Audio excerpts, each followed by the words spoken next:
It is dude, here. what's going on, brother? What's going on, dude? How are you? Man, oh man, I am absolutely great. I am great. Can you hear me all right? You sound so pristine right now. It sounds like I'm listening to the Beatles recording Abbey Road for the first time. Oh, dude, so for whatever reason, like 2 days ago, my phone charger isn't working. And so like I go to plug in my headphones. I'm still kind of old school. You know, I don't have all the wireless shit and all that. And so I'm like trying my hardest to get everything charged. And I'm like, fuck, now my headphones aren't working. Dude, but we're here.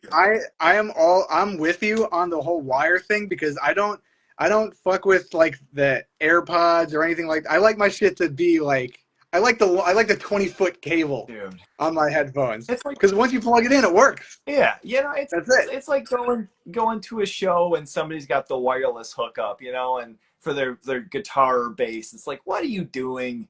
Put a goddamn cord in that thing. You fucking rascals. Right? Like, what are you doing? It's all about the cord. The cord makes you. It's like I don't like smoke or anything, but I'm sure it's like people smoking a joint rather than like a vape. You know, Dude, like it's just not the same. Smoking a cigarette makes you look like fucking Fonzie from Happy Days, and a vape makes you look like, I don't know, Jake Paul or something. Dude, you know, and I mean, how are you gonna roll up? You know, how are you gonna roll up a something that looks like a fucking USB port? You know what I'm saying? That's not cool. That's not a pack of smokes. No, not at all. If I was gonna smoke, I would roll that shit up. My girlfriend rolls her own cigarettes with like the real tobacco. She's a badass. But if I was gonna do it, it would be that way, and I would wear cowboy stirrups while I'm doing it. Dude, okay, so I mean, I gotta say, first and foremost, thank you for the time today. I really appreciate you hopping on, man. It's so sick. I always love seeing your content, your page, the ridiculous shit that you have out here, and all the fun that you have with it. I think first and foremost, that's the cool thing is you know, having fun with it and having a good time. So welcome to Growing on You Live, and thank you for being on, man. Oh, dude, I'm so stoked. I'm happy that we can actually find a time to do this. We've been bullshitting about movies, I feel like, for a hot minute. So it's awesome to get to talk to you face to face, dude. Mustache-y mustache. I know. I know. I think it's because I shaved my shit, and now you know all the electronics aren't working. I can't plug my phone in. That's what happened. Damn it. No, go back. Dude, so and I mean, like you mentioned, you know, it's been so fun, and this is where Growing on You Live started, was me getting in contact with some of the cool people that are on here and being able to just have some conversations and hear your story. And you know, that's what's always fun to me, and you know, hearing the relatables and then hearing some of the other things that's like, oh shit, I never knew. So you know, digging into that, you know, you being a young man, where are you discovering, you know, film and movies, and how does this turn into discovering horror as a genre? Oh, like where I discovered like horror and films in general, like as a kid. Okay, yeah, I don't know. I've always been interested in movies. I've always loved the imagination factor of it. I always liked seeing other stories told from different perspectives. So I've been going. My first movie, I remember going to see The Lion King when I was like, I must have been 4 years old, and I remember being afraid of like when the lights went out, and I was like, "Mom!"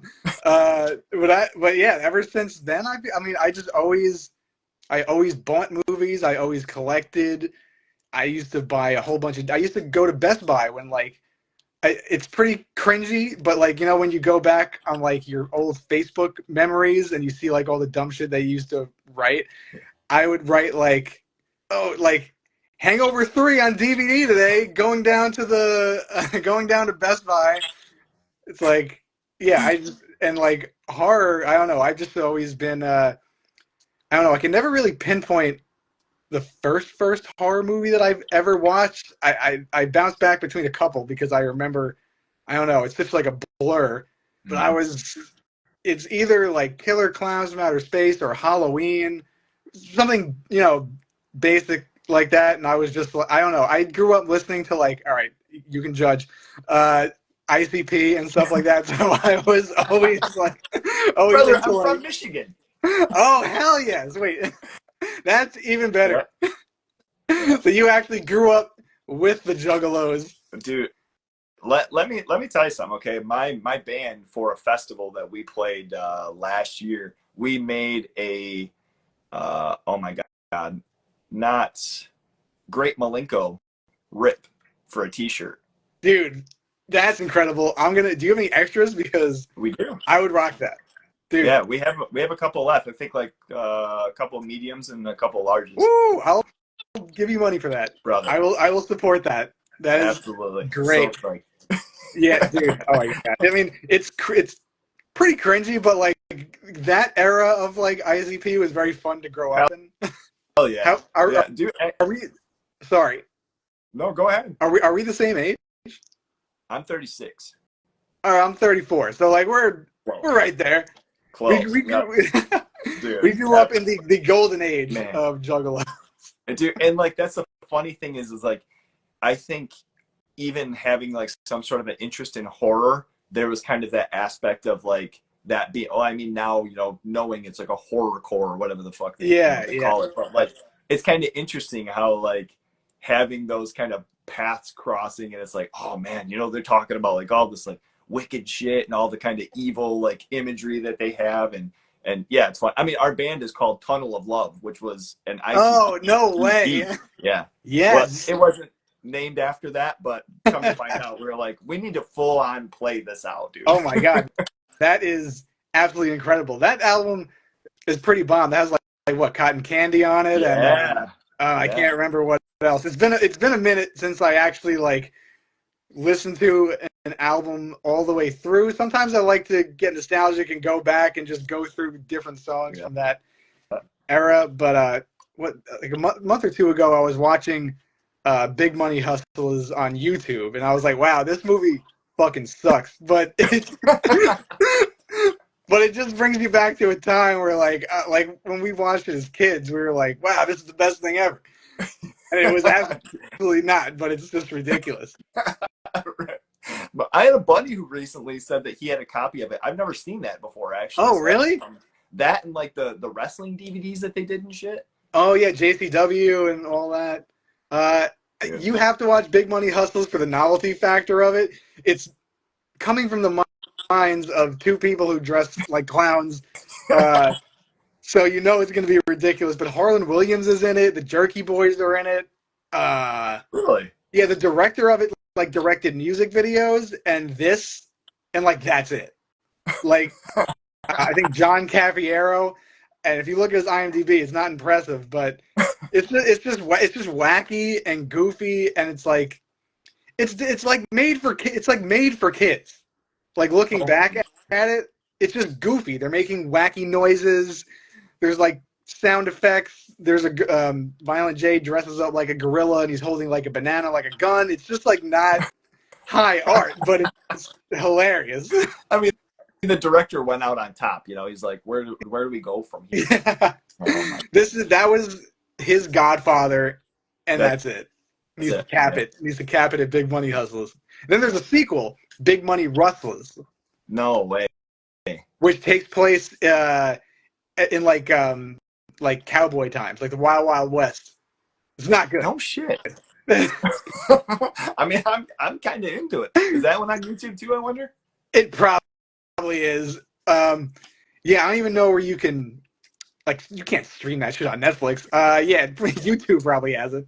Dude, I'm gonna have to check these out, man. Especially, I mean, now it's been odd that like 2 or 3 people I've talked to in the last like year are like, hey, have you ever seen Big Money? I'm like, fuck, I gotta get on it. I gotta change that. Yeah, it's a wild ride. I would love to hear your review on it because it is. There's a lot of stuff in there that people haven't done in movies.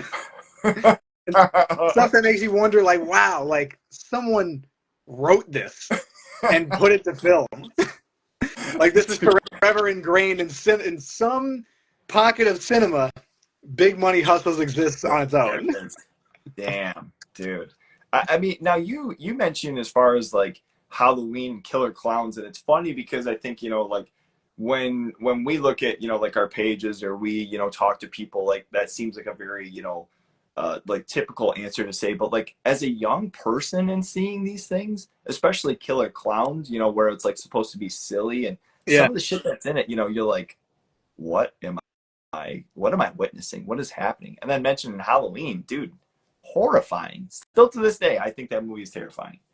Oh, absolutely. I mean, no one captures dread quite like John Carpenter. In Dude. I feel like a lot of his movies, I mean, it's not even that it's scary, it's just the atmosphere and the intention of what you're watching is. Like you can tell like there's just evil Mhm. around and lurking around every corner. But yeah, I feel like I mean if you're not watching like I don't even remember where I watched Halloween or Killer Clowns, but I feel like it's hard to track because you're so young and then you're not really paying attention to like we are now, Mhm. you know, like we know to find all these movies.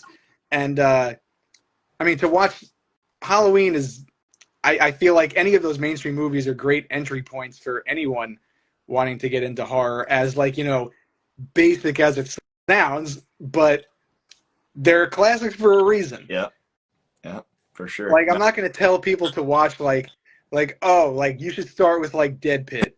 Go with that.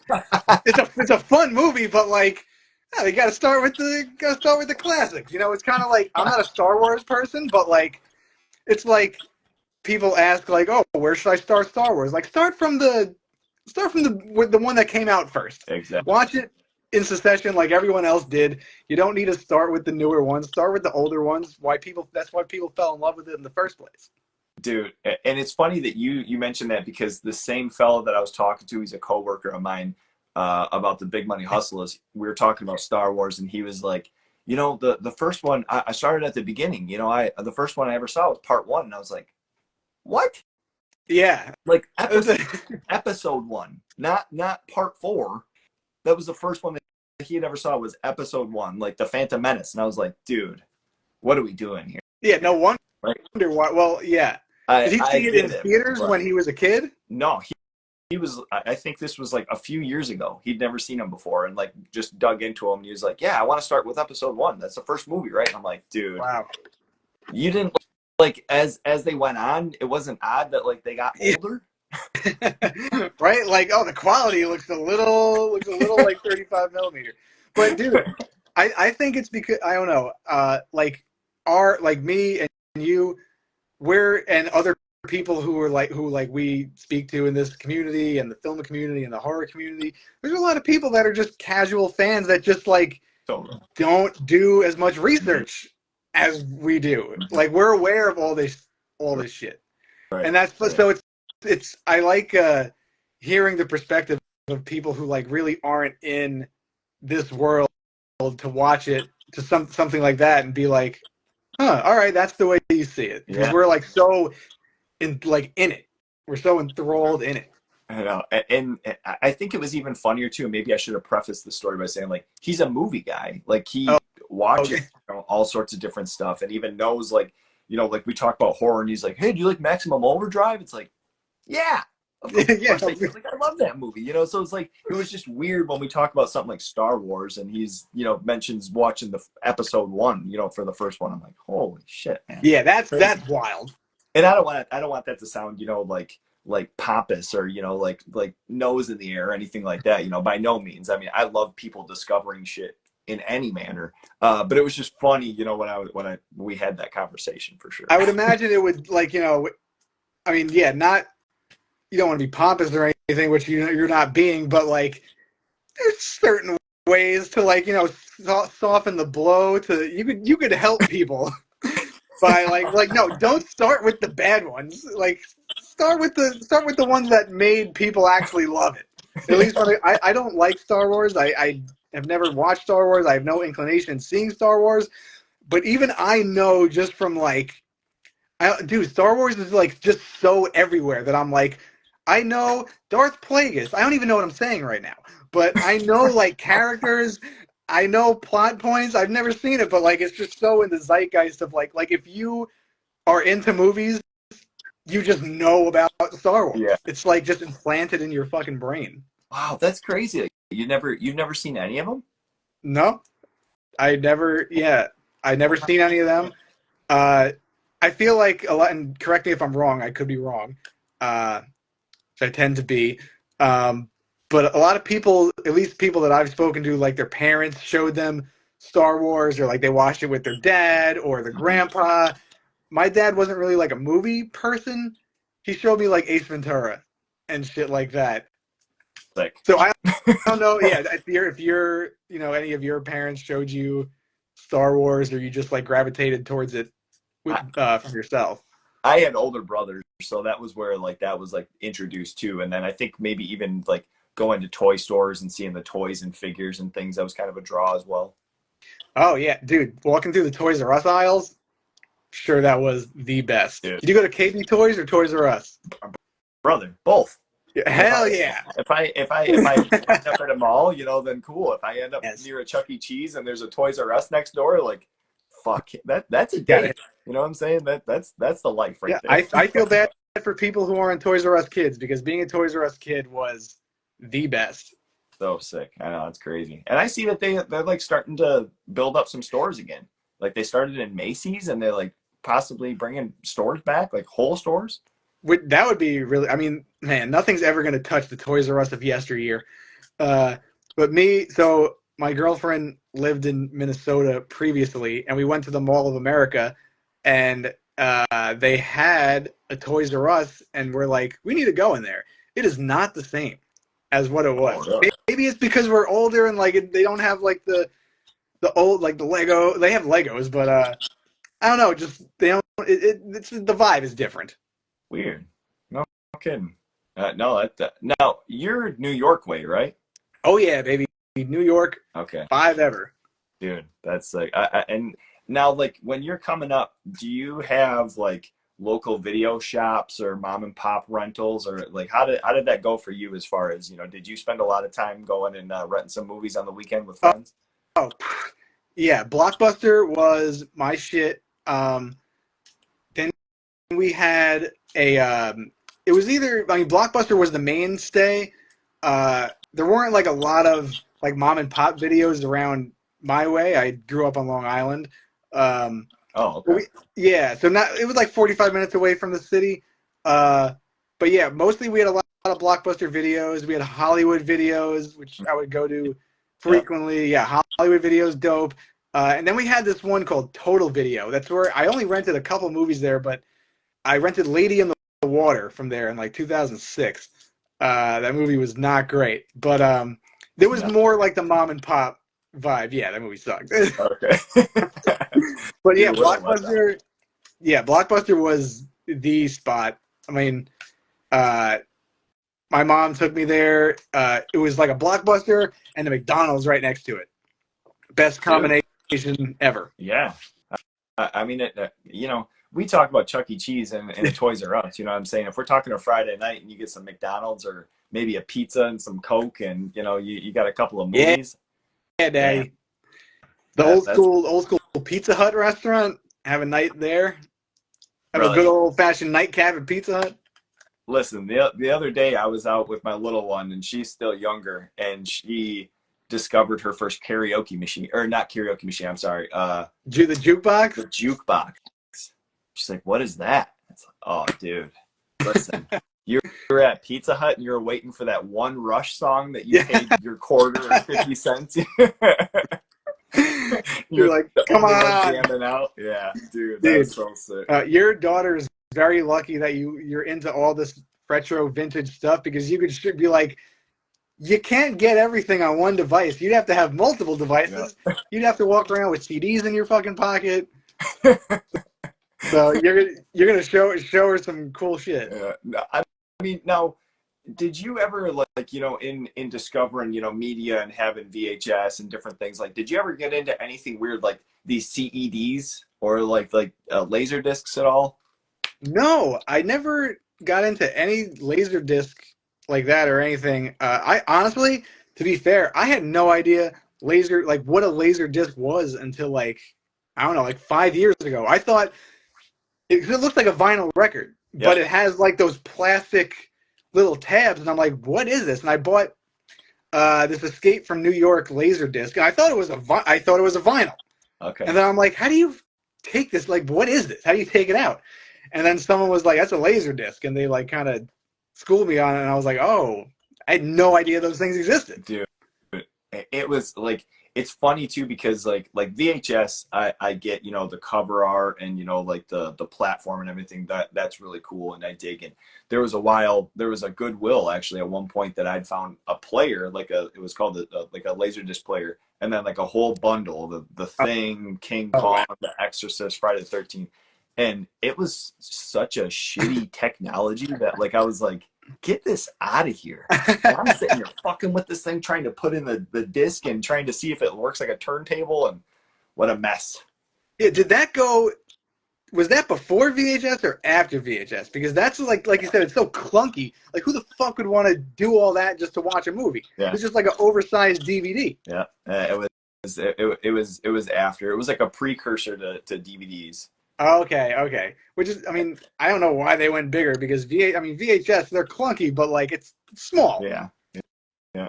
You know, I don't know. Other than the cover art for some of them, those were kind of cool. Like they didn't have that on like the Friday the 13th. I don't think was on like the VHS or anything like that. So some of that was, you know, kind of cool from like a collector's. I still have a couple, but I'm not keeping that fucking clunky piece of shit hanging around.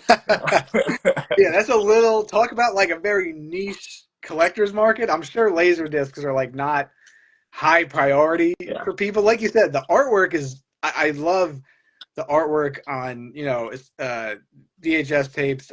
It just makes me happy, and Mhm. laser discs too, and vinyls. I don't really collect. I don't know. I'm sure you collect. You collect vinyls and stuff. You always post like CDs and vinyls and stuff like that. Yeah. Yeah. And those are. I mean, the CD is like a lost art form for sure. Mm-hmm. Uh, like I used to love my first two CDs that I bought were the first two CDs that I bought like trying to figure out how to put this because my dad bought me the Jungle to Jungle soundtrack, but like I think it's because I just liked the movie, and he was like, I got the CD. Here you go." So I don't know if I want Oh, to count sick. that. That movie was pretty goofy. Oh, dude, I immediately picture the cover art Yes, with like the arrow in the yes, mouth and like the fucking greenery in the back. yes, with that weird like Native American. I don't really know what it was, but it Uh, probably wasn't culturally appropriate uh, for Chevy Chase to be doing that. But man, yeah, I don't know what was on the soundtrack. I just liked the movie. dude. Uh, but the first two actual CDs that I got were Limp Bizkit, Significant Other, and Kid Rock, Devil Without a Cause. Um, where were we going with this? Oh, there we go. And like reading like the linear notes and like opening up the booklet and seeing the lyrics like that. That was so much fun. Like Absolutely. it's hard to you can't do that with. I mean, don't get me wrong. I stream Apple Music and shit like that. It's so much easier, but I miss going through like the booklet and whatnot. Yeah, I agree. I think as far as music wise, vinyl has just been kind of like the thing that I've geared toward just because of like you say, the art and the notes inside, and if there's a gatefold, there's the art, you know, different things like you know, just having the physical experience. But even vinyl, you know, like that's just one of those things where I'm getting so many fucking movies and I have, you know, my room here where I don't want it spilling out all over the place, and I'm like, man, the vinyl at some point are gonna have to go because I'm running out of room for fucking It's movies. it's a tough.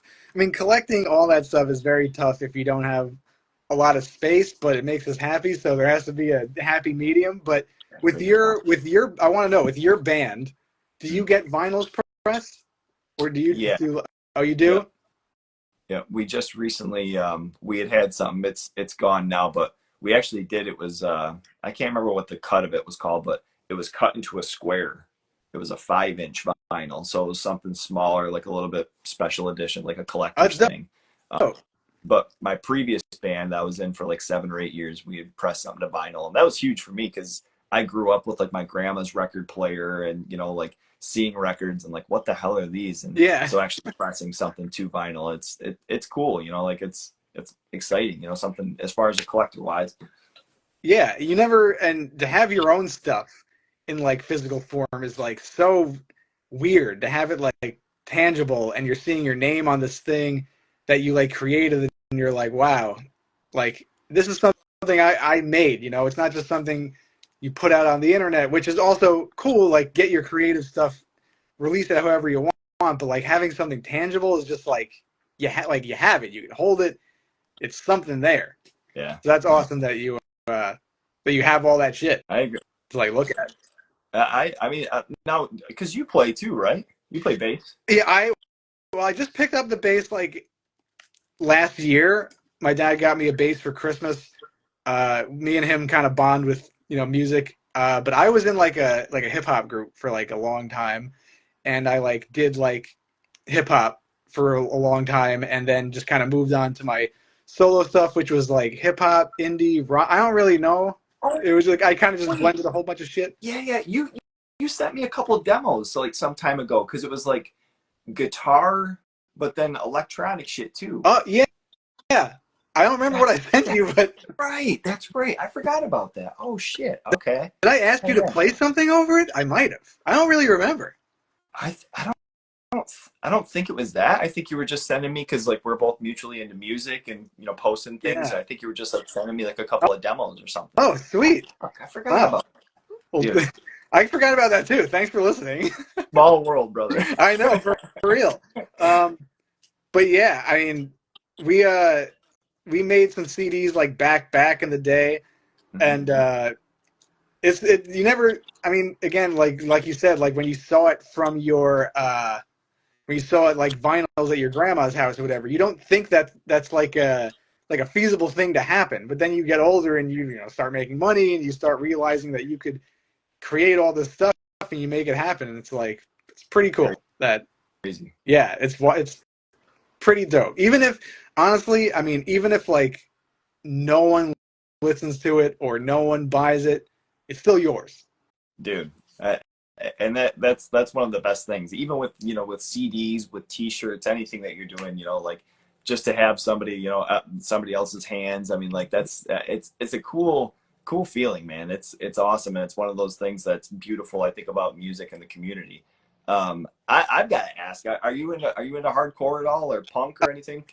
Yeah, all right. So weirdly, so there was this venue back in the day here, in Farmingdale, New York. I don't know if you've ever heard of Mm. it.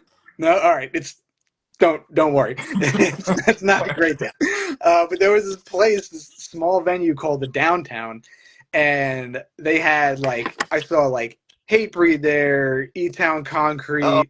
Uh, okay. Terror played there a bunch of times. Madball used to play there a lot. Oh man. Uh, that's just stuff that like I didn't grow up with, but like I was around that. Uh, I wouldn't say I'm like a full blown like hardcore punk. I do like a lot of punk. I love the Destroy Boys. They're really cool. Um, I would have to like yeah. There's nothing coming to the top of my head. I listen to. I mean, it's cliche to say, but I listen to so much shit that I don't even remember. But yeah, I loved Hatebreed back in the day. Yeah. Terror I loved back in the day. I was more into like metalcore, Okay. like Trivium and trying to think. I'm really trying to go back here. I just like found pictures of myself with like a Haste the Day shirt and like Boys in the Well and like all that weird shit. Yeah, dude, one of the schools that were near us for their graduating song when I graduated, they had Haste the Day. They had a Haste the Day song. I can't remember Wow, what the fuck it was, but we were like, Blue 42. Is that right? that sounds right. Yeah, I could envision that on the album. I I'm don't pretty sure you're right. know how I pulled that out of my fucking ass. I haven't listened to that in decades, dude, but it was like Memory unlocked. mind blown. We're sitting here, we had a Nickelback song, and then all of a sudden they're like, oh yeah, we have Haste the Day. What? Like let's go to your school. Fuck. But not Yeah. gonna lie, not gonna lie, Nickelback has some good stuff. I feel like people hate on them because the internet tells them to. Listen to the deep cuts.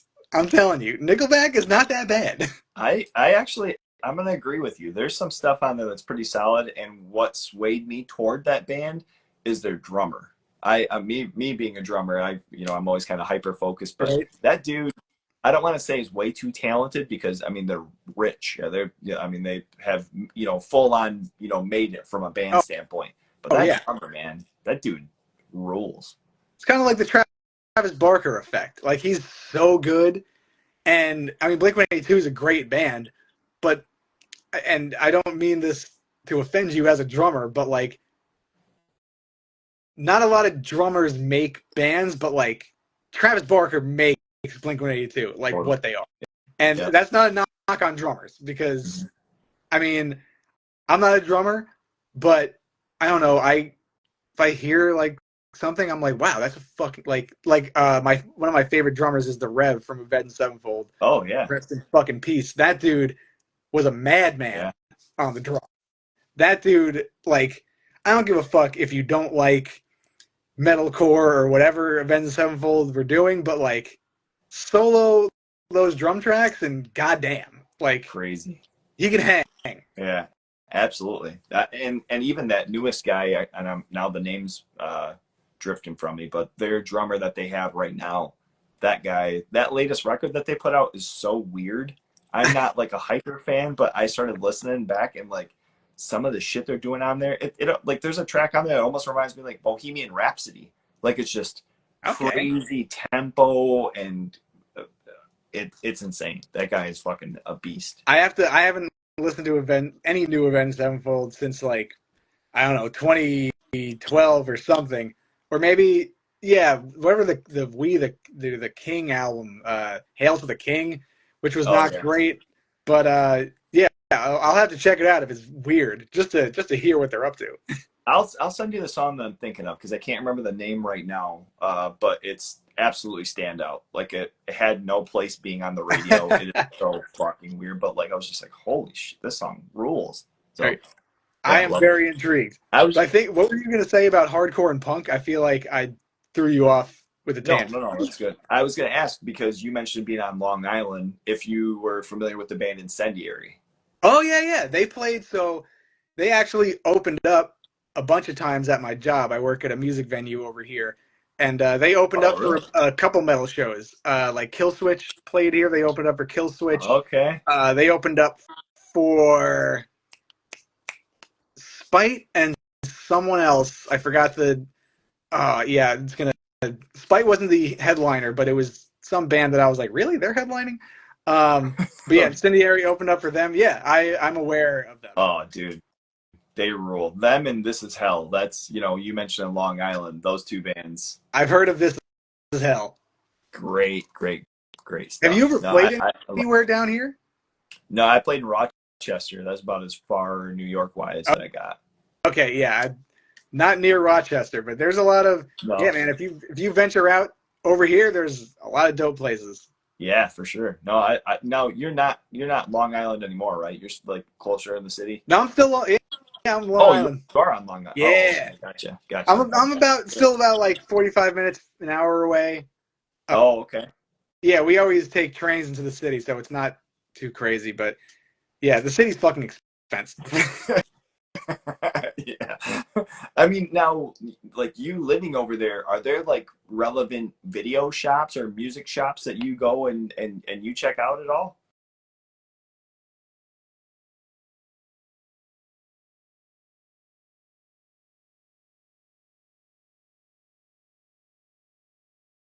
Like out east, a little bit more towards like Montauk, and they sell like tapes and DVDs and stuff like that. But like it's very difficult to find like records are. There's a lot of record stores out here. There's like Mr. Cheapo's, which is an odd name, but there you can find some good shit there. You can find records at like a bunch of thrift stores, antique shops, but like the tape situation is not great, at least over here. You could find some, like I think the best. My friend Steve actually. I don't know if you follow him on here, but his at is Masked Man. Really cool dude. I've known him ever since third grade. He found street trash at like a flea market, Oh, damn. which is Okay. crazy. And we were like, what the fuck? Um, think the biggest find I had over here was like Stepfather, maybe, Oh, okay. which is pretty cool.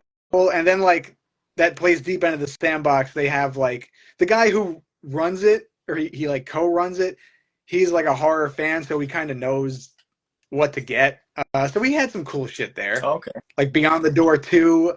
I've Oh, seen there some Friday the 13th, but yeah, not VHS Fest in in at the Mahoning Drive-In is like where to go for tapes if you're out in the wild for sure. sick. Okay. Okay. No, I mean, I always find it fun, when it's things like flea markets or it's things that are out of the ordinary, and you're looking around, like you mentioned, like a street trash. It's like, why do you have that? Who are you? Hold on a Yeah, second here. Let's talk a second. right. Like give me the details. I want to see receipts. I want to see a ledger of how far this tape went. Uh, Yeah. Yeah. yeah, I mean, you never. Yes, that's what's fun about buying tapes and like all the older stuff. You never know where it came from, Mm-hmm. and you never Yeah. know like who was into any of it. Like you said, like who was there? Like a 80-year-old man watching this? Like what's going on? And every once in a while, you find a tape or a movie, and you go to pick it up or buy it, and you smell it, and it's like, this smells nice. Who had Yeah. this? Hold on a second. What distinguished gentleman or beautiful woman had this? God damn it. Keeping them in like a pristine bookcase, like with one of those like the ladders connected to it and going around just wiping the dust off of the spines. This is mahogany. That's a Jesus. Get this this out of here. I'm this going to oak. ruin this thing. What a dream that would be. No, so as far as your interest in kind of developing and seeing more horror movies over the years, what are a couple of scenes that pop out to you? Maybe three of, things that just are forever ingrained in your brain, something that maybe it's disgusting or disturbing or was just completely random that you had not seen coming. Okay. We're going with modern day horror movies, right? Brother, whatever you were thinking, you know what I'm saying? This is your show. No, this is all you, baby. If we're going like modern, I feel like one of like the sleeper hits over the past couple years was Barbarian. That movie like really Oh, man. surprised me. Were you not a fan of it, or were Loved you? it. Oh yes, Loved okay. it. Absolutely loved it. It was pretty much. I said this so many times, but it's Castle Freak in an Airbnb. It was that's all it is, but it was something that hasn't been done before. It wasn't, there were a couple spots in it where I was like, all right, that's a little corny, like at the end where the older guy is like, she never comes back here at all, and then she busts in and like rips his arm off. Fine, but like the implications of like how Richard Brake's character like kidnapped all of these people and like made these mongoloids and like just kind of destroyed their lives, like that was disturbing. And then Bill Skarsgård, what happened to him in the movie was like, oh, like okay, like it just felt like it had some stakes, which is I feel like a lot of horror movies are missing nowadays. Like it's hard to to care about it when it's just the story is just so like lost and it's just like meandering. But yeah, Barbarian was just so much fun. I totally agree. And then Justin Long, playing such a piece of garbage, dude. And I hate to say that I even loved him in that, but like since remembering him in Jeepers Creepers, like that guy rules. I love. He is like somebody I would see on IMDb and just look through his movies when we don't know what to watch, and I'll tell my wife something, and I'm like, "Hey, let's watch Drag Me to Hell." Like, of course. Are you a fan of Drag Me to Hell? Love it. Okay. When I first watched it, when it like first came out, I was like, "This movie is hot trash. I don't get it." And then I watched it like for the first time, like maybe over the pandemic, and I was like, why did I hate this movie? This is a fun movie. The only qualm I have with it and I'll never understand it because Sam Raimi is such like a groundbreaking visual filmmaker. The effects were just like, you could do better, Yeah, Sam. What's going I on? agree. That is one thing that is a little weird. Like, there's certainly like some like dodgy points where I'm like, what is going on? Right? And like, I mean, granted, he might have been experimenting with CGI. It was like early days Mm-hmm. of that possibly, but I mean, it's a fun movie. The grave. I mean, that I miss when you could just. This might sound ageist, but when you could hire just an old, disgusting woman with like no prosthetics. Mia Goth in Pearl, incredible, fantastic. Mia Goth doesn't look like that. That gypsy woman in Drag Me to Hell, I'm pretty sure she just walked on the set and they were like, "Action, let's go." Somebody get Like, this. right? Like the old woman in Pumpkinhead who does like the curse and everything. Oh That's just man, an old woman with white stringy hair, and she haunted my nightmares. dude, I absolutely love it. Yeah, I love that movie, and I think I didn't want to feel like an apologist like when I was first seeing it because I knew like some of my other friends had said that it was trash too, and I'm just like, dude, it is so slapstick. It is so Three Stooges in moments, Yeah. and still meanwhile, like absolute fun, ridiculous. And they had just announced that he's directing another horror movie at some point here soon. Yeah, I did see that, and I'm very excited Oh for man, him to get back into the horror realm. not It's wait. been it's been a little long. I feel like Sam Raimi and Guillermo del Toro were kind of like this, where they like lay low for so long, and you're like, just make a movie. Like they have such a big name. Are they not going to greenlight a Sam Raimi movie? Yeah, right, He right, made right. like the first. I mean, I'm not going to say first comic book movie because that's not true, but like Spider-Man, like the first like Marvel MCU movie that like made money. Yeah. No, and I love those movies too. I think those were awesome. And then you have Bruce Campbell in every one of them. Come Yeah. on. Yes. Come on. Obviously. How are we not gonna love these? Jesus. Okay, so you mentioned Barbarian. Any other may they be new or old, something that comes to mind as far as maybe something that disgusted you. Oh, Gross. okay. This is gonna sound very weird. Well, maybe not weird. Okay, but the ending of The Craft, where like all those insects and snakes are all over that like old house that they were in or that mansion, and like there were like snakes crawling on the floor. I fucking hate snakes.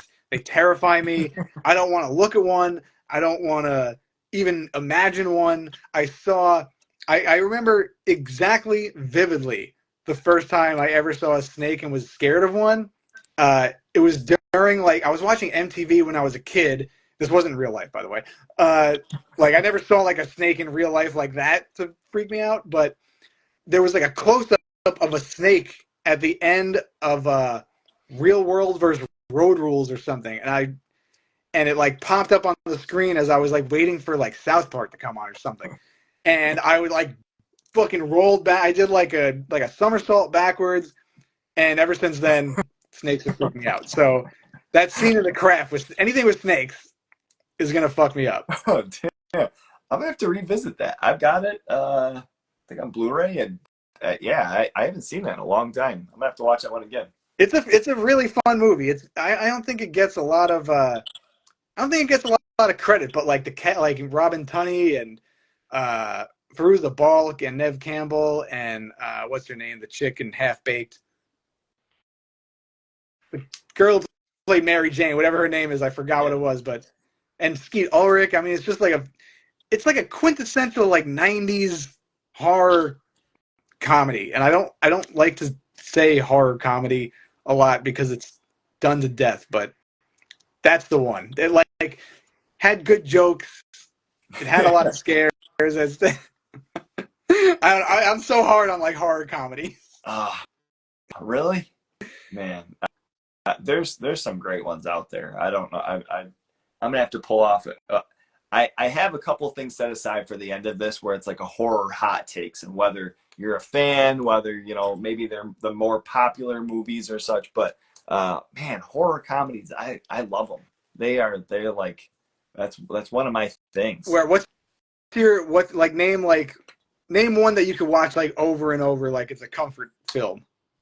I would say one that comes to mind right now. You remember Pandemonium? You ever seen that? Pandemonium? No.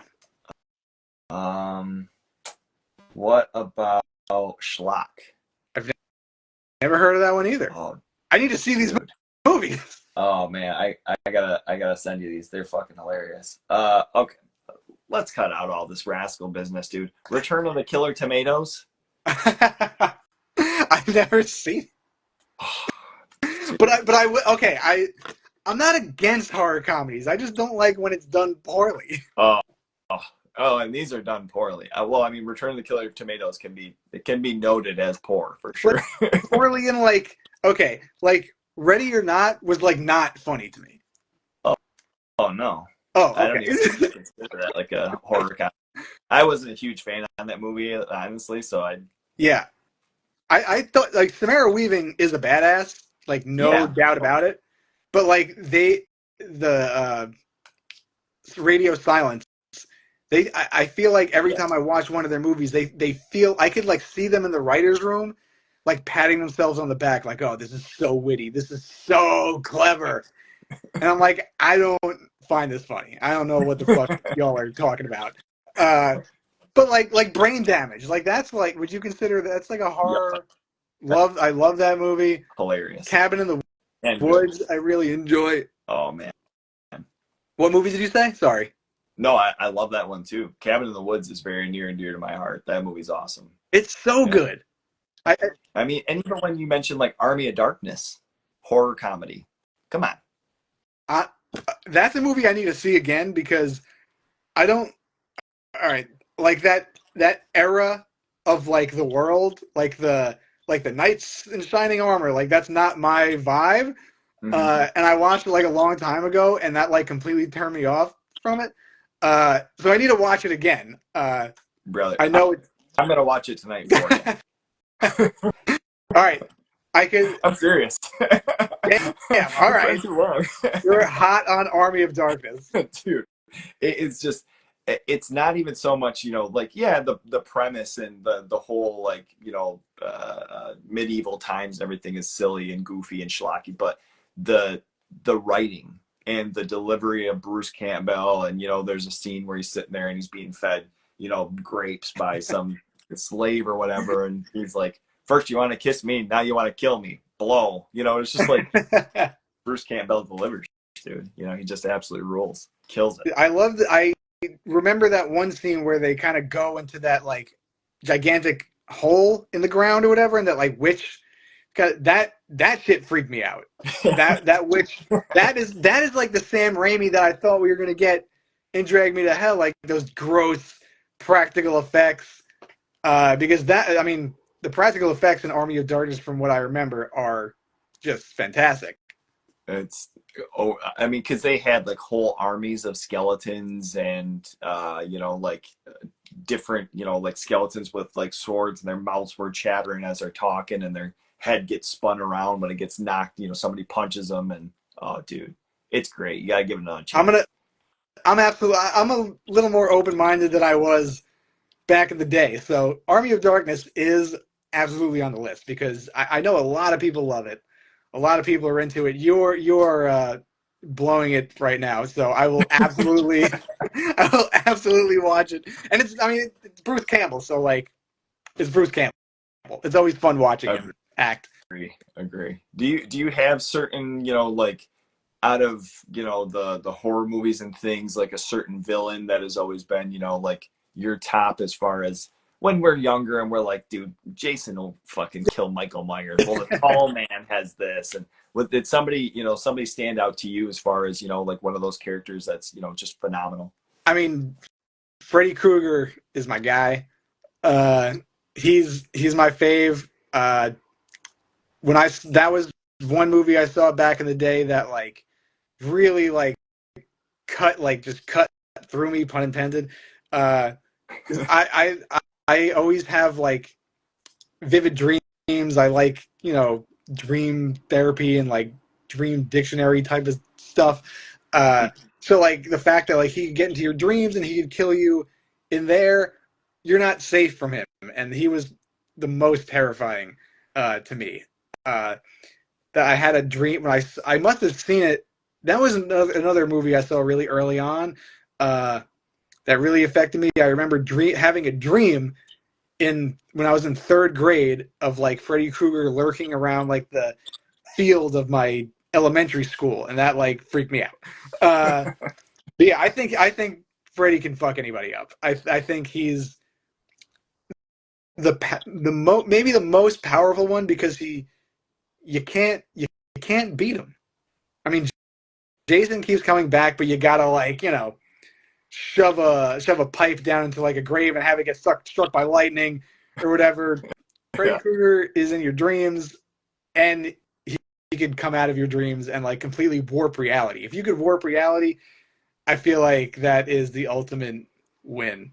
You know, it's funny is I was never huge into those movies. I Really? respected like the first one and I thought it was cool.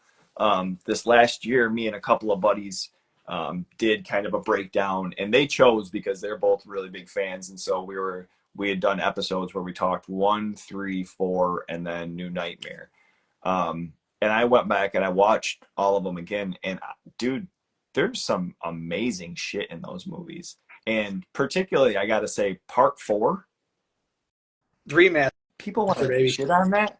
That movie is awesome, front to back. That one of my favorite kills in the entire franchise is that Roach Motel.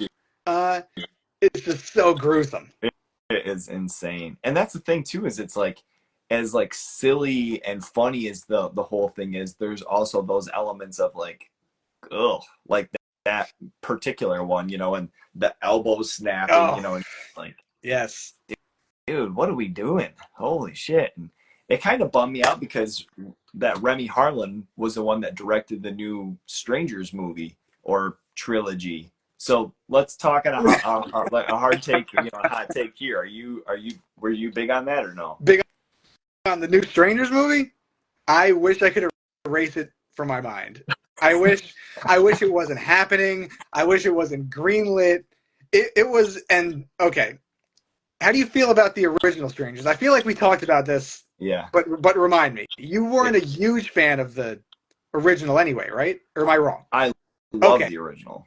never mind. That was something Honestly, else. as far as a horror movie, that might be one of the creepier like things as far as a newer horror, so to speak. But I think it stands up with a lot of older, classics as well. Like there's like a lot of Oh, atmosphere and a lot of just, we talk dread, like mm. that movie's fucking creepy. That movie, the Strangers wouldn't work if it wasn't for like the tension building Mm-hmm. and how well that movie executes it, and like the placement, and where like there's no major set pieces in that movie. You're kind of just waiting in the wings for something to happen, and Mm-hmm. the good, I think what makes a good horror movie, one factor is like you always have to keep the audience and the fans on their toes, and the Strangers did that. You never knew when something was coming.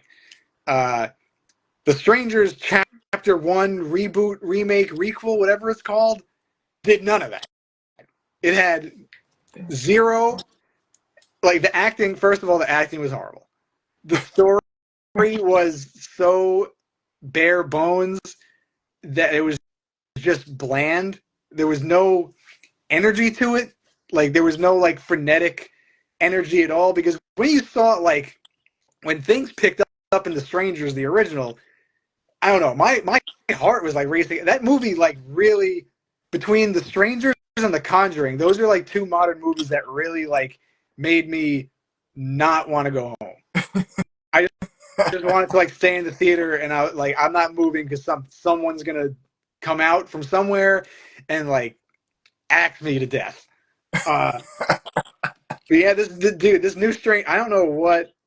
Listen, Rennie Harlan did a great job with Nightmare on Elm Street 4, but what the fuck has he done after that? Not much.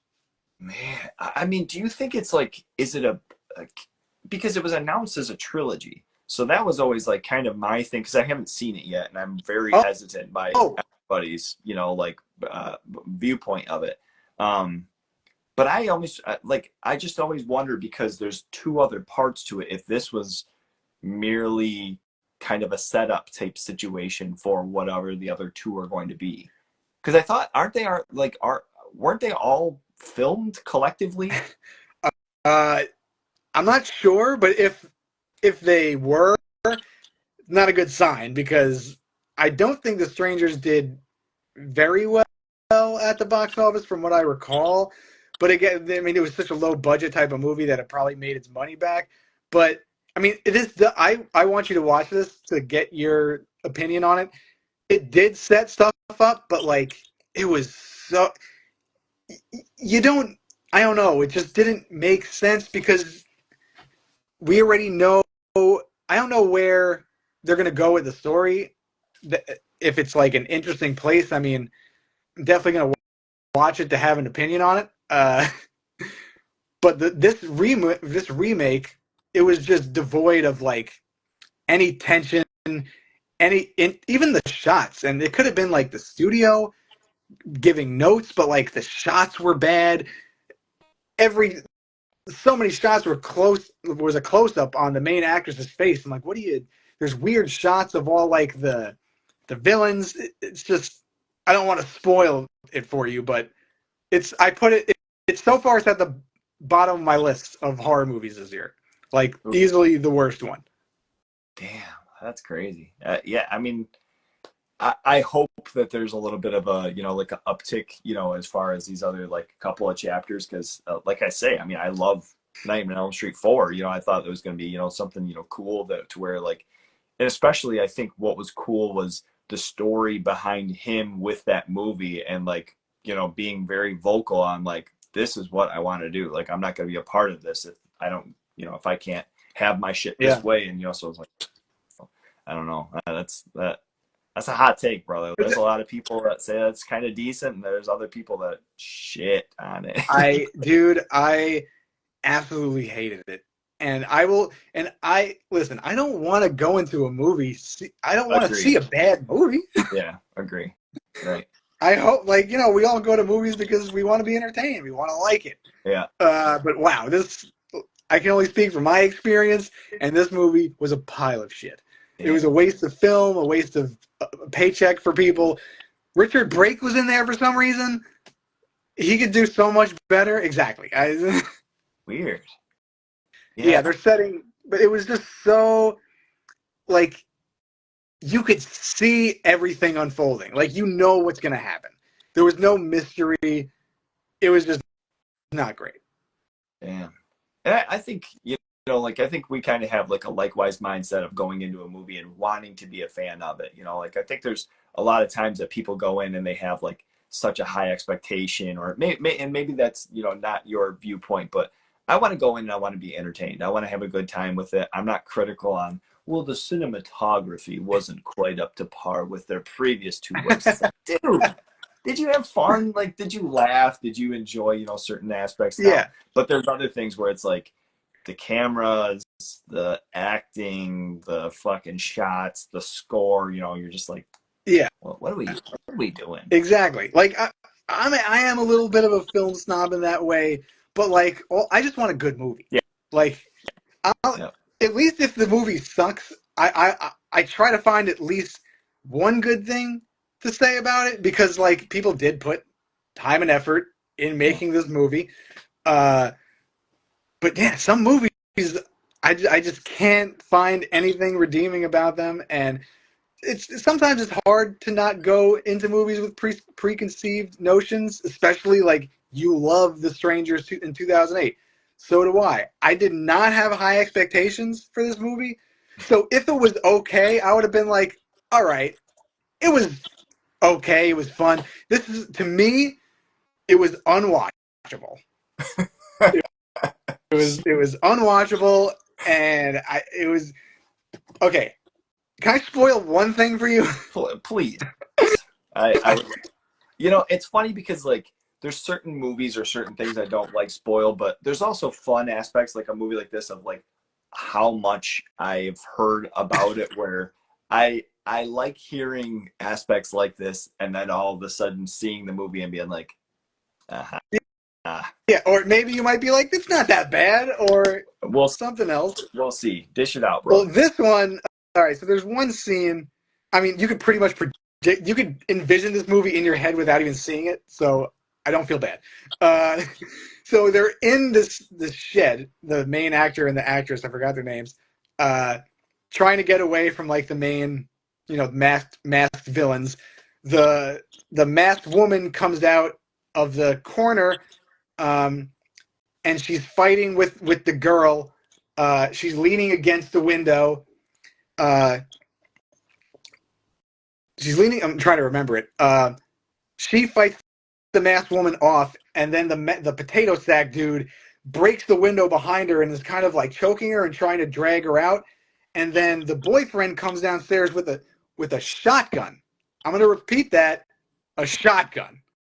Now, I'm not a master on guns, but if you're about 5 feet away from someone and you pull the trigger point blank at two people, you're bound to hit someone. He hit nobody. There's no. I was like, okay, listen. Suspension of disbelief can only take you so far. I was like, okay, how could you hit? No, like not even an arm. He pointed it. His girlfriend was getting choked out. He didn't blast her in the chest. He didn't blast the dude in the arm. Nothing. I was like, this is just stupid. Like that's just like something that was not thought through. Damn. And you think of times in cinema, like Friday the 13th Part 4 that, they straight up threw an axe and it stuck in the wall, brother. You're like, or a machete, sorry. I'm probably getting made fun of for that, but, and you got a goddamn shotgun. Remy, come on now. What are we doing? It's just some things just don't click for some people. I don't know if it's the writing. I don't know if he was being rushed, but I'm telling you, if you want to watch some hot garbage, put it on, man. Man, oh man. I'm going to have to get a hold of him. I'm going to have to get a hold of his publicist or something. Brother, this will be the whole interview. How did that shotgun miss? It's going to be an intervention. Dude, all right. Let's get into some hot takes here, and I'm really excited for this. Some of these I'm a fan of. Some of these but I want to see my boy Doug. I want to see what your take is on. First of all, let's start with some Jordan Peele here with Nope. Were you a fan of this one? Tell me about this movie here. I was a big fan. Really? Nope. I was a big fan. I was kind of left a little bewildered after the first time I saw it because like I just wasn't prepared for what Jordan Peele like had in store for the story. The perspective of the alien he chose. I love that it had like a deeper message about like what is a miracle, what's a bad miracle, and it was just very very unique to me. I would have liked a straight up alien invasion movie by Jordan Peele. I would have fucking loved that. But I was like, oh, he like totally subverted expectations, and it was filmed very beautifully, and I love Daniel Kaluuya, and I love what's her name? Yeah, I can't think now. I know. I mean, yeah, she was so good, and I just love that it was a different take on an alien movie. And when I watched it again in theaters for the second time, and I was like, yeah, Jordan Peele, he's a filmmaker. Like he's not just making horror movies. He's a filmmaker. Like down to the cinematography, down to the writing, down to the score. Like you could just tell, like he just loves it. So I really dug it. You weren't a fan of it, or? It's not that I would say that I liked it. I think when I was going into it, I was imagining something along the lines like you mentioned with like an alien invasion, to where like what we got was so much more to unpack and unravel. I haven't even watched it again yet, just because I feel like I'm still trying to give time of just building with it a little Yeah. bit. I thought the whole aspect of it being a different type of alien, of it being a different visual, you know, like that was all really cool. I think it was just maybe even still, I'm like, fuck, why wasn't it like an invasion of some sort? But you know, you have scenes like the house that's just drenched in blood. You Mm. have, you know, some of the visual, like the whole part that straight up like had me in goosebumps, where like it was straight up Jaws in the sky with the fucking, you know, the clouds and shit, and it looking and it like moves a little. Dude, amazing, amazing. I have to go back and give it, you know, give it a little time to muster up a little bit. You know what I'm Yeah, saying? Easy. it's a lot. His movies. I feel like maybe this could be a slight downfall of his movies, aside from Get Out, because I think that's just a masterpiece. They're Oh, very. What's up? Oh, absolutely. I easily. It has to be like one of the best of the century. Just with every. I mean, it's a fucking slasher movie. Mm-hmm. Like he made a slasher movie with like social commentary, Mm-hmm. and it still it holds up. I've watched that movie so many fucking times. It's so good. Yeah. Um, but his movies can get a little convoluted. He puts a lot of information in there. I don't know if you saw Us, or if you were a fan of that movie. I was a huge fan, actually. So I thought it was fucking great. Yeah. I thought the stuff. I mean, and it's kind of genius because like he puts a lot of stuff in there, so you have to go back and watch it because you definitely missed some shit. Yep. But yeah, I think he's just. I just think he's brilliant. I love Jordan Peele. I think that maybe is a note too, that with Get Out and with Us, it was something where I feel like when I went back and I wanted to watch another couple times, any answer to or any question that I had was answered. And I feel like when I go back with Nope, I feel like there's still some aspects where I'm like, I just don't see how they're gonna, like, why the fuck was this way, or why did this, Yeah, you know, happen? And I'm fairly certain that it's somewhere in there, but you know, there was just so much going on in that movie too, with different aspects of the TV show and the monkey and the little yeah. kid, and you know, so cool. You know, I definitely will say I did like it. I didn't love it as much as the other two, but next up, let's. I'm kind of excited for this one because it's a little bit of a back and forth. But Let's go. Andy Muschietti, It Chapter 2. Oh, okay. Chapter 2. Now that surprise there. Tell me about it. Were you not a fan of the first one? So when I first saw it in theaters when it came out, I was like, "Fuck yeah, this is great." I was like fist pumping. I thought the atmosphere was great. I had some qualms with it, but overall, I was like I enjoyed it a lot. And then I watched it again, and then that luster kind of wore off. And then I watched it another time and was like, all right, I'm not seeing more of the flaws here, or maybe I'm just, in a bad mood. Then I watched it again with like a friend of mine, and I was like, this movie kind of sucks. Um, I was like, because it came out during a time where Stranger Things was big, and granted, Stephen King wrote the book and everything, but I was like, this is basically Stranger Things with a clown. Andy Muschietti and his overuse of CGI is just abysmal. That painting that comes to life, I nearly vomited in the theater. I was like, come on, you have a budget of like over 100 mil, and this is what you come up with. Get practical effects. It's okay. I did like the second one more though. What? I Oh, yeah. okay. Hot take. Flash it across. Fucking I A, like the second one more. There was brother. more Pennywise in it. I Yeah. I like seeing Bill Skarsgård as Pennywise more so than the fucking kids and the adults. And there were more of him. There was more of him in there. So I was like, all right, let's go. Oh, okay. Not the answer I was anticipating, but this is the beautiful thing about some hot takes, brother. All right, Yes, this is where the absolutely. war starts. This is what I wanted.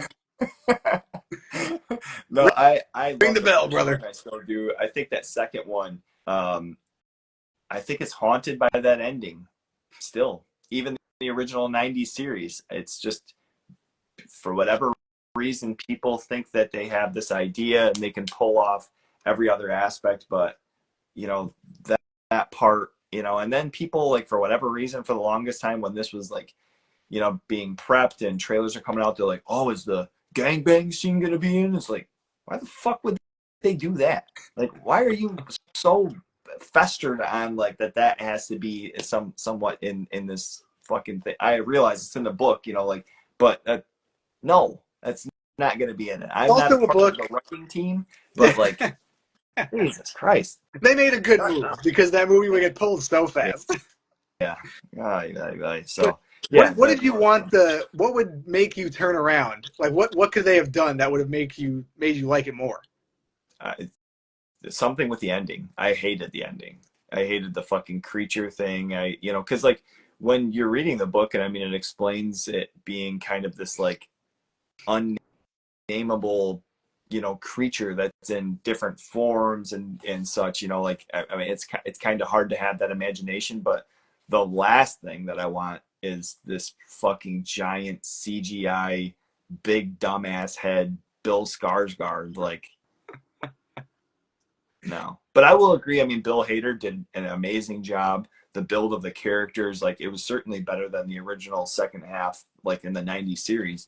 But still, I was just like, man, that ending fucking killed it for me. Did you like you didn't like anything up to the ending, or it was like and you were No, just waiting for a payoff? honestly, I thought the movie was great. It was just that ending was where I was like, man, god damn it. Why can't we fucking get this You were right? waiting for that fucking space turtle.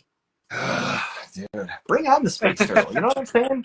Have this big Right? bastard come and fucking, you know. I, But yeah, I you know, I thought it was cool that they had like the whole like that pyramid thing that they had found, and you know, kind of like digging into like the lore of yeah. it and everything. And I'm super psyched for the TV show. You Yeah. know, but yeah, we'll see with that. No, I love that too. And this next one might be, you know, something that we're gonna go Let's head to head on, and I'm go. excited for. But I'm fucking Ari ready. Aster, we got Midsummer. Tell me about Midsummer, brother. Shit, Oh we shit! I might didn't even agree show the on cover. what's up. I said I didn't even show the cover. I fucking showed the back of it, and it's like, you know what this is? It's a fuck guess who of movie covers. I honestly didn't even realize. I was like, oh, Midsummer. Is the front and back the same?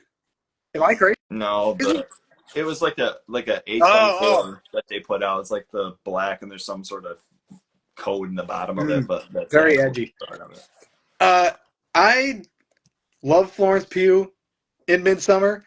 I thought she carried the entire movie. I thought the movie could have been shortened a little bit time wise. I thought the movie was okay. I Okay. I understand that everyone was like, but it's in the daylight. I'm like, I don't care. It could be better. But I wish they went a little more like cult heavy. Okay. I wish we kind of got a little more explanation on the cult and how they operate. I thought it was very vague and like slow burn just to be slow, just for like no reason. But I mean, cinematography, like shot. I love Ari Aster. I think his work is uh, beautiful, and I love how like detailed he can be. But this movie, it didn't like. I didn't love it, but I mean, Florence Pugh is like she's my girl. What the fuck shirt is that? It's my Florence Pugh shirt. Has to represent my baby everywhere I go. Amazing. Oh my god, I love that, dude. I honestly, I was a huge fan of this, and you know, I can't say that it, you know, tops Hereditary, but when that movie came out and I saw it in theaters, like, that was just something that was stuck in my head for so long. I mean, just thinking of different aspects of it, and you know, later in the movie when the kids are going missing, and then you know, the one dude is like stuffed and it's his skin, and then the cat with like the his lungs hanging out and shit. I was just like, Yeah, wow, you know. And people were, you know, comparing it to the Wicker Man, you know, and I think that was something where that made me nervous because I'm not a Wicker Man guy. Didn't you say you love the Nicolas Cage one? Absolutely.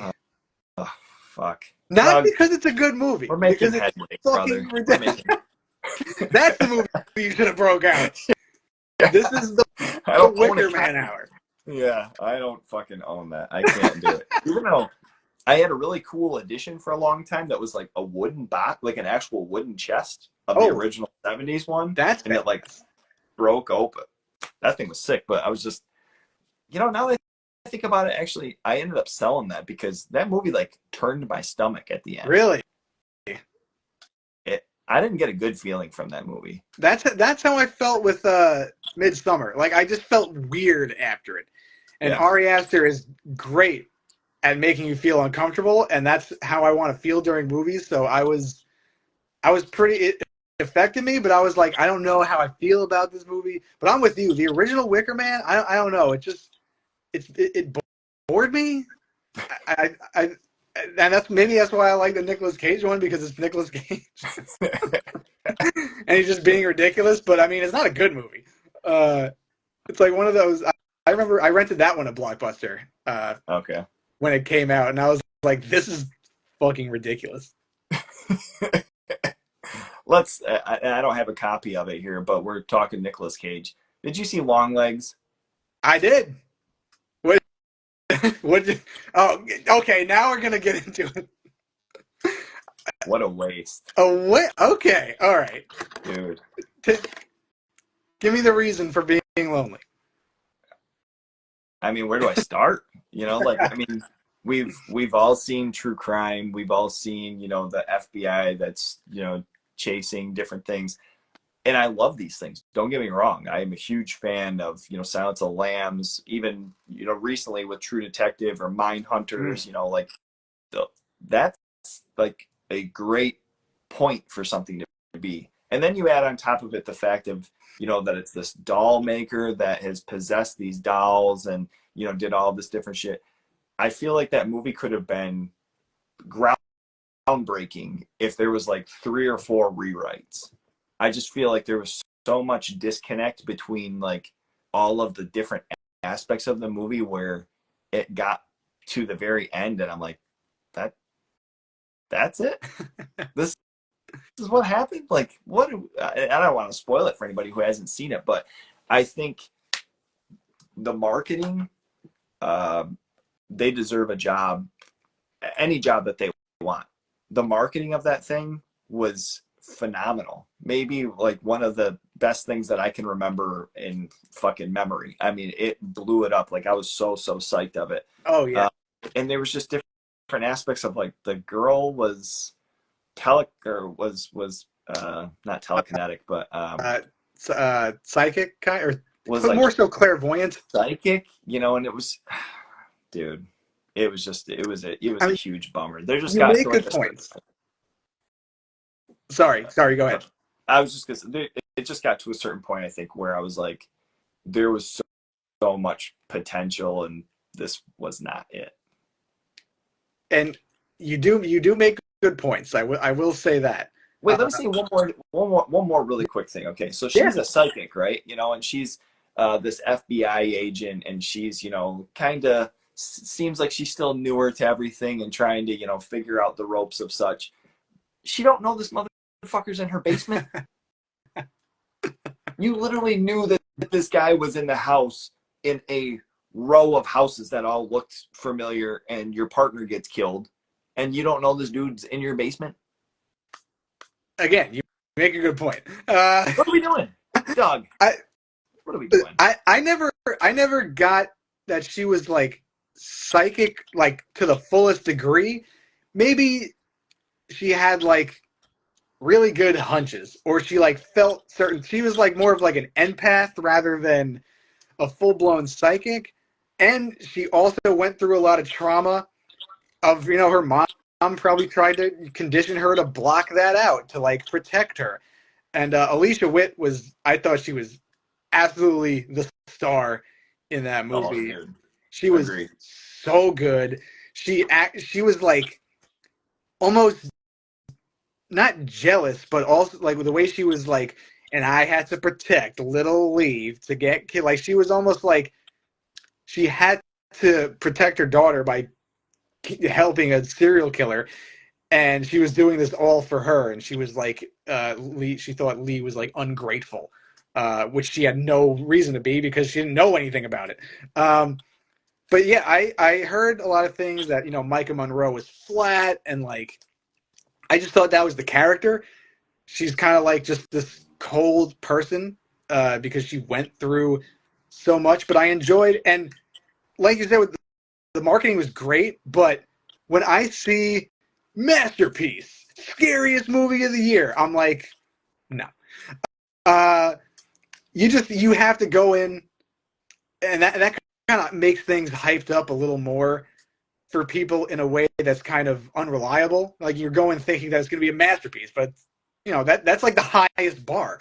Um, I was really excited for this movie, and I thought it delivered. I was expecting something different.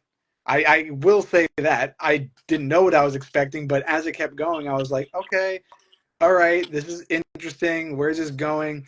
And I thought this to myself, and obviously we have different opinions on this, but I was like, if the ending doesn't pay off for me, then I'm not gonna. I don't think this movie was for me. But I actually liked the ending. I wish they would have explained more about like the Satanism. Maybe the movie could have been like maybe just 15 minutes longer. Uh, but I really liked the chaotic ending and how what happened to Nicolas Cage at the end of the second act. Where I was like, oh, I didn't see that. That's pretty unpredictable. I didn't see that coming. Uh, yeah, I liked it. I enjoyed that. I didn't know where the story was going, so I thought it was pretty enjoyable, and it was dark and just like menacing. And I was like, yeah, very Forensic Files esque. Yeah, I'm gonna insert the fucking fart noise, dude. Nah, I'm plugging my nose, brother. I'm not falling for this bullshit. Goddamn fucking paid advertisements trying to tell me this is the best one. Yeah, and I'll say this too because I've had to be leery for a long time because honestly, I was super late to Hereditary. And it was because of that. All of these things, best horror movie of the decade, the masterpiece from Ari Aster, da da da da. And it was like literally shit, I don't years after the movie had come out that my wife bought it for me for Christmas. And I'm like, okay. And it was like over a course of 3 days that I was watching that just because like I was just feeling like really overwhelmed by it. And I was like, holy shit, this movie is fucking amazing. And so, there was a little bit of that, where I didn't know what to expect. But I think as I walk away from it and I think of like reading a synopsis of a Satanist doll maker that makes these possessed dolls to overcome people, to kill people for him, that's a sick fucking movie. I can't wait. But then like all this other shit where I was just like, what is all this extra little, and I'm just like, and then of course her boss gets, killed. And so, oh yeah. Let's move on, brother. Let's agree to disagree, right? And that's okay. I thought it was, it was marketed great. It was shot well. It was beautiful. Like Osgood Perkins, I think has, obviously a good head on his shoulders. He does some great stuff, but it just didn't land for me, unfortunately. All right, I will not try to. I am glad that you got to watch Hereditary. Oh man, that because thank God that movie is that is a masterpiece in filmmaking and acting. The fact that Toni Collette didn't get nominated for that scream alone when she finds out that like Charlie is dead is just like that like cut me. I was like, oh my god, like I feel like I want to die right now. Yeah. But yeah, like no movie can be like Hereditary, and I think that the marketing definitely helped the movie and it hurt the movie in that way because you go in hearing it's a masterpiece, you're expecting, a fucking 10 out of 5 movie. Yeah. beyond your comprehension amazing. And I agree, it wasn't that. I don't think it was incredible. I thought it was a really solid movie that I think has a lot of. I think it has a good replay value. I think it's. I mean, Nicolas Cage is fun to watch. Oh, yeah, totally. Like I said, I mean, there's like, good performances and different things, but I think if it just had a couple of rewrites to maybe like tie a couple of knots, I think it would have come across a little bit better for me personally. But now this is another one I don't have a physical copy of, but this might be a little fun to talk about. Hold up a I JPEG. don't know where you're at with it. Texas Chainsaw Massacre 2022, the Netflix. Did you watch this? I did watch it. Tell me about it. Yeah, that was not for me. And I had fun with it. I had fun with it. Leatherface flopped out of that water like a guppy at the end of it, but I was like, what's going on? They're gentrifying this neighborhood. All these people who look 19 years old. You're telling me they work for fucking Fortune 500 companies? I don't believe that. You randomly get an older version of Sally. Yeah, sorry. And then I like how they had the balls to do what they should have done with the new Halloween trilogy, but this was just like it wasn't earned. It was just there because remember nostalgia. She was from the original Legacy sequel, but bad movie. Man, Don't brother, I come on. Loved it. It's seriously, it is honestly probably the most watched thing on my Netflix account. How many times did you watch it? I can't tell you. Wow, Honestly, I think I lost respect for you. Listen, all right, listen. Okay, so first of all, you've never had an actual massacre in the Texas Chainsaw Massacre. This is the first time. And not only is it a bus, full of people, it's all these pompous asshole kids who are trying to fucking take over some small town and make it into some other fucking shit that are just fucking trying to whip out their cell phones for their lives and all this shit. And it's like, oh, you're going to get canceled. It's like, dude, chainsaw every one of them. And he does. Amazing. I absolutely love the aspect of that. They, like you were mentioning, the Sally aspect. I thought that it was so cool that they tried having this like show off with them, and she's like, you remember you killed all my friends and you have to remember me, and he's like, who the fuck are you? That's scary to me. And honestly, like, I think when I think of that aspect of like somebody who is a serial killer, a killer, somebody who's out of, that right mind of state, I think that's like a really creepy aspect to that character of like, you don't mean anything. Like, those people didn't mean anything. I haven't thought of that since that happened. Like, please get out of my way. And then she thinks that she's gonna, be some big tough shit, and he just literally whips her across the room. And it's like, people were really bummed that like, oh, the epic battle that that we were waiting for, and it's like, he did not give a shit. Like, he was just tossed her out of the way like she was absolutely nothing. And all right, on to the next. Dude. Yeah, and I loved it. And you're right, and I think they executed it poorly, because that does sound like a good idea. Like bringing Sally back, and like he's sitting in the I forgot, again, you watched it 100 times. I only watched it twice, I think, maybe once. When they're in like the bedroom and she's putting on the jewelry, I forgot what it was, but I liked that they fleshed Sally out a little bit. But when everything before it was just like generic slasher stuff, trying to bring like 2024 3 2 lingo into it, it just, I was like, what? Like, come on. Brother, you hated all these characters. Yeah. So did I. Perfect. Perfect. One by one, I want this big old hunking beast to just fucking lop him off. And he does. I mean, what else can you ask? Technically, yes. I did like that they got all chopped up and killed, but the movie was talking about, baby.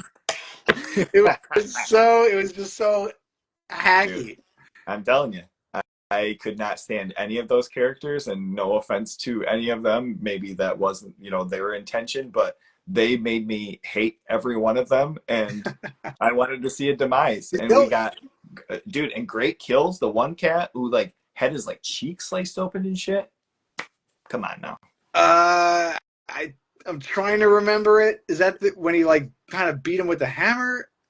I don't No, know. it's different. The one he was like he like stumbled out into the road. You didn't really see what happened when he was like in the house there, but he came out and his like whole cheek was like sliced and his like face like fell down. Oh, okay. Yeah. That was cool. I mean, I thought the kills were fine. They were cool.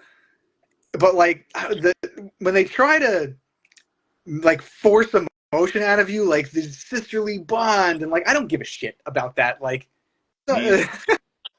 I did not care about any of it. I think it was just honestly the pacing of it and just kind of like how everything is happening once that sheriff's bus ends up, like that crash happens.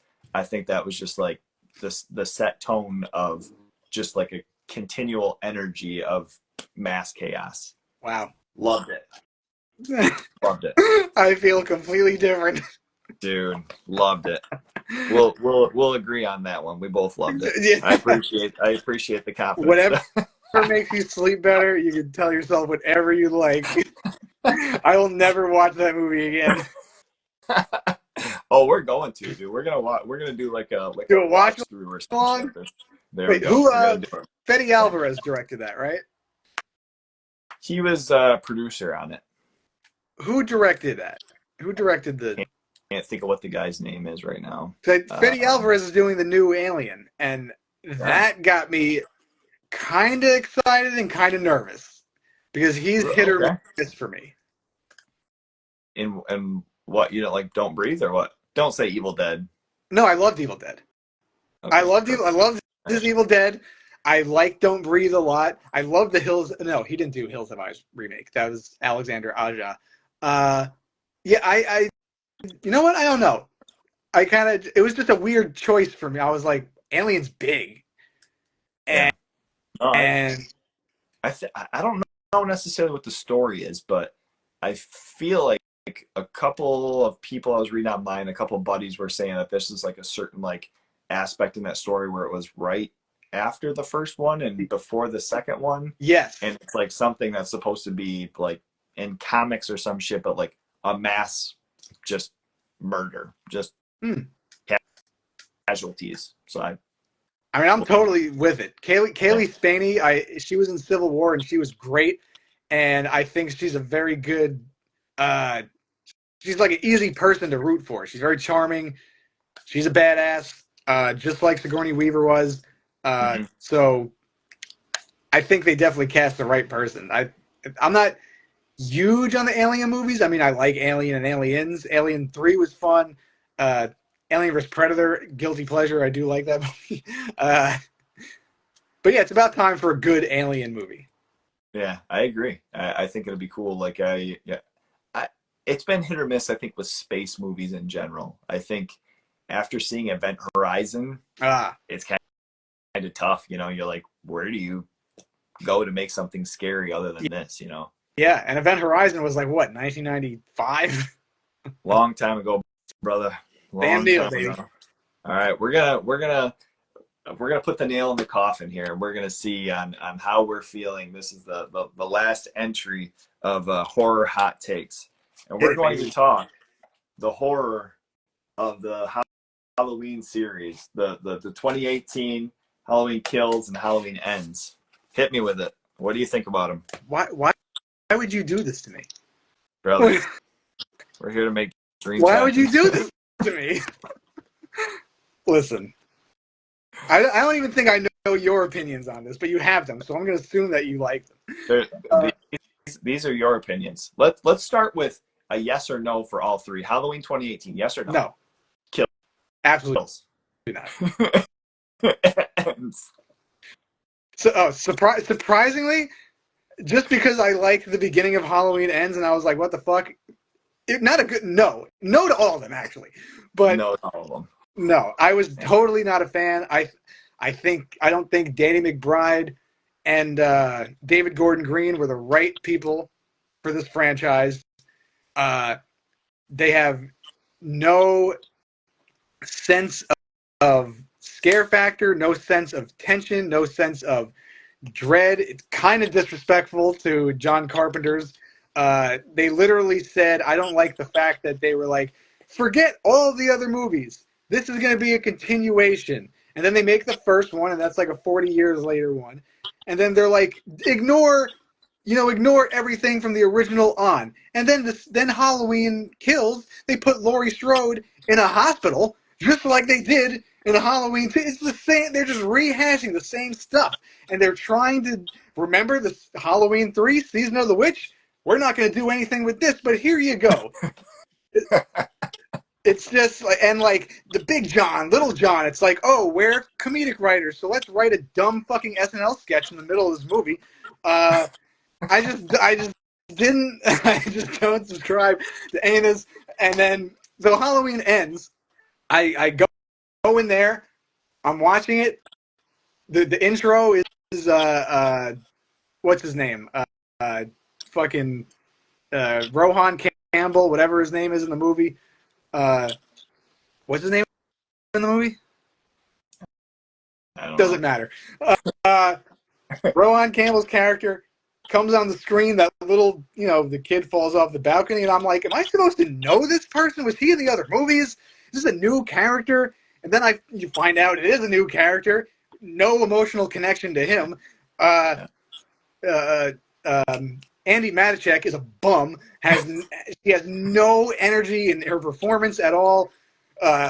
Jamie Lee Curtis is sleepwalking through all of these movies. Literally just paycheck, paycheck, paycheck, cashing it in.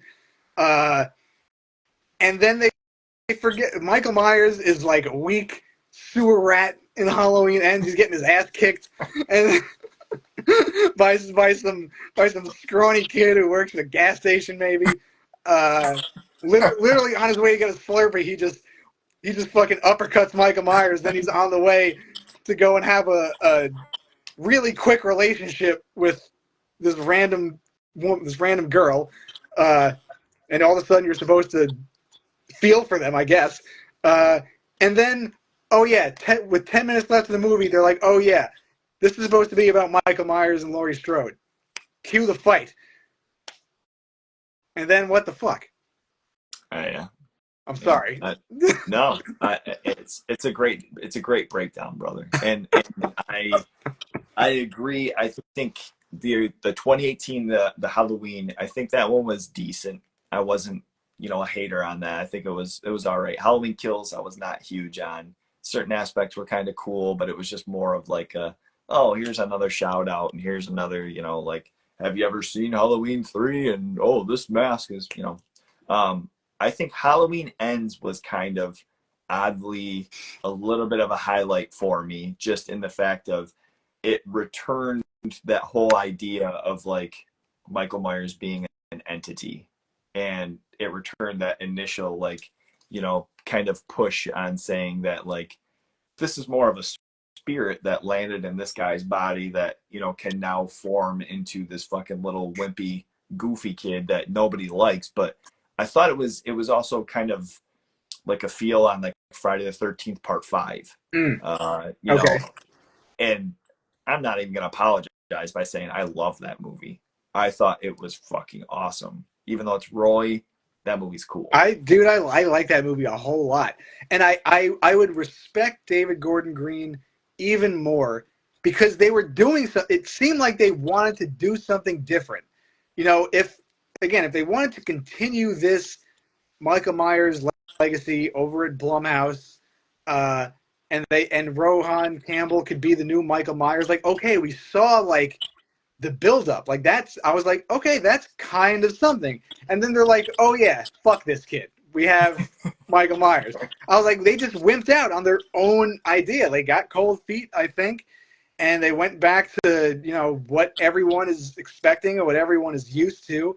So that's why I want to give Halloween Ends like the edge, because it could have been something. It could have been something different, but they were just like, you know what? I like money, so I'm just gonna not take risks here. The whole franchise, that new trilogy to me was just like no risks involved. It was just same old, same old. And what did you mention before when we were talking about the season 3 masks? Oh, and Halloween Kills at the end, where they take this, Charles Cyphers in the original, where he's like, everyone's entitled to one good scare. It's a throwaway line. It's a throwaway line that's classic. Everyone knows it. It's not a catchphrase. Why bring it back in Halloween Kills? That was like a mic drop moment. I'm like, what are we doing? I'm like, why would he say that again? And then he got his ass kicked. Yeah. And then Michael Myers getting toasters thrown at him. Like, it's just stupid. It's like, oh, the whole town went to Sears and picked out their best appliance and was gonna start a street fight with Michael Myers. Not a good idea. Oh, dude, I love it. I love it. I think we can chalk up Halloween Ends and Long Legs. No, we're at the same point where good idea, maybe a poor execution. I don't want to give you that, but sure. Listen, at least it wasn't Rob Zombie's Halloween. Can we agree on that? I'm gonna cut this off, Doug. I'm gonna fucking end this right now. Okay, wait. Don't you dare. It's not that bad. If you just forget. Wait. I was on this camp. I was at this camp. I saw it. I watched it when it came out. I was like, this is not good. I don't know what Rob Zombie's doing. Granted, he cannot write dialogue if his life depended on it. But I watched it a couple years ago, and I was like, you know what? You could tell it's a homage. You could tell he really likes Halloween. Michael Myers has an effect on him. He did something different. He showed us a little bit of a backstory.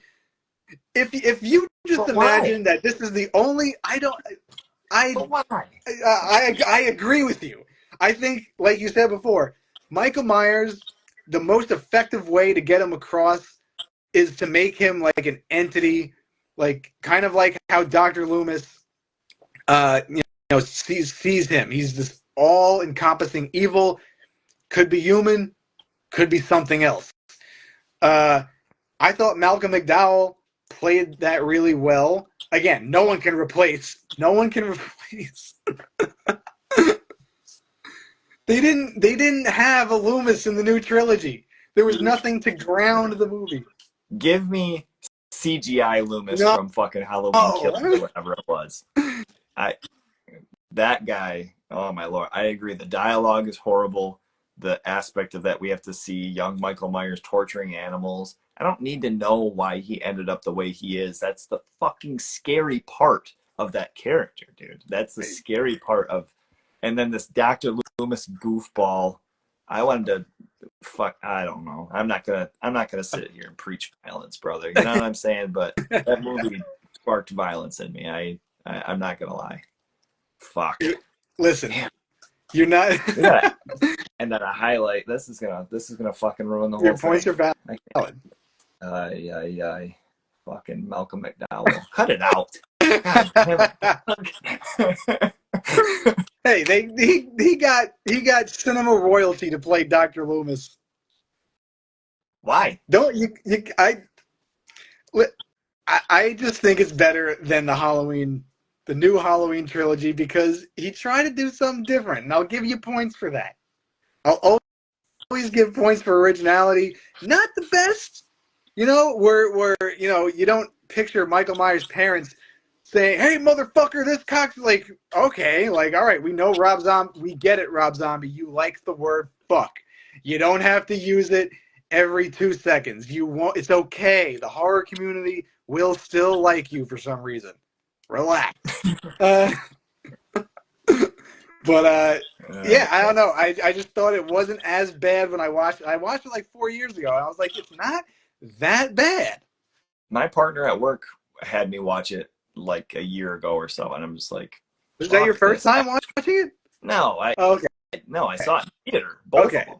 Sadly, I escaped I don't want to say that either. I was gonna say I escaped jumping off the roof of the place after having to sit through both of them, but I'm just kidding. The Don't second one was the report that. second one's abysmal. The second one's absolutely awful. I'll give you that. That was not even close. Like we get Sherry Moon Zombie is gorgeous. We understand that you love your wife. She doesn't need to be in everything you do, brother. I said this before. I want to see what Sherry Moon Zombie does with an other director directing her. I don't think she's gonna get hired. I think but Lords of Salem is sick. I love that movie. I like that movie a whole lot. The whole witch aspect is Yeah. very cool. Rob Zombie's original stuff, I think, is good. House of a Thousand Corpses and Devil's Rejects, I think, are his magnum opus.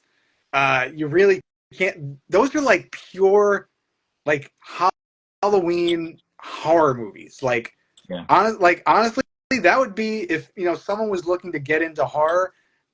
I would recommend House of a Thousand Corpses because that is a terrifying movie. It's gritty. It's dirty. It has clowns. It's a good slasher. I mean, there's a lot of things to love about it. Yeah. Good aesthetic. His dialogue works for that movie, and then he kept doing it, but it was good in with this Firefly family. Yeah, and then Three from Hell. Poor Clint Howard. They had to put him in that one. Yeah, not good. Damn it. Also, Ice Cream Man, underrated gem. So good. So fucking good. Dude, this has been so much fun, Doug. Luckily, it didn't end in war, brother. I think, we've become better friends. Absolutely. And we can talk all the more and have more fun on I had my fingers on the nuke for a second. You're going to go down, but we're in the clear. No, this has been awesome, man. I truly appreciate it, and I want to do more things like this too. So absolutely, this is so much fun. As far as the chat and the episode, I'll have it up here in probably next couple of months on my YouTube page, edited and everything, and it'll look a little bit better aesthetically, side to side and all that. But yeah, I do appreciate it, man. We had a lot of fun, had a lot of chats, and I look forward to staying in contact, buddy. Oh, absolutely, dude. You're a good dude. I love you. Great conversation. Well, I'm sure we'll talk shit about movies more, but I do appreciate you having me on here. It's so much fun bullshitting about. I knew we were gonna get into some shit, so I was happy about that. I was like, "Where is it? It's coming soon." And we made it happen. Lots of fun, man. No, once again, I really appreciate it, and I'm gonna get this saved so my phone doesn't die and delete the whole phone. Good. It's a great idea. Otherwise, this is for nothing. All right, buddy. You take care. Have a good night. Have a good night, dude. Of course. See you later. He's a lo-fi horror guy. Yeah, he's kind of a guy, but he is so lo-fi a horror guy. Yeah. Lo-fi horror guy has been recorded in front of a live studio audience.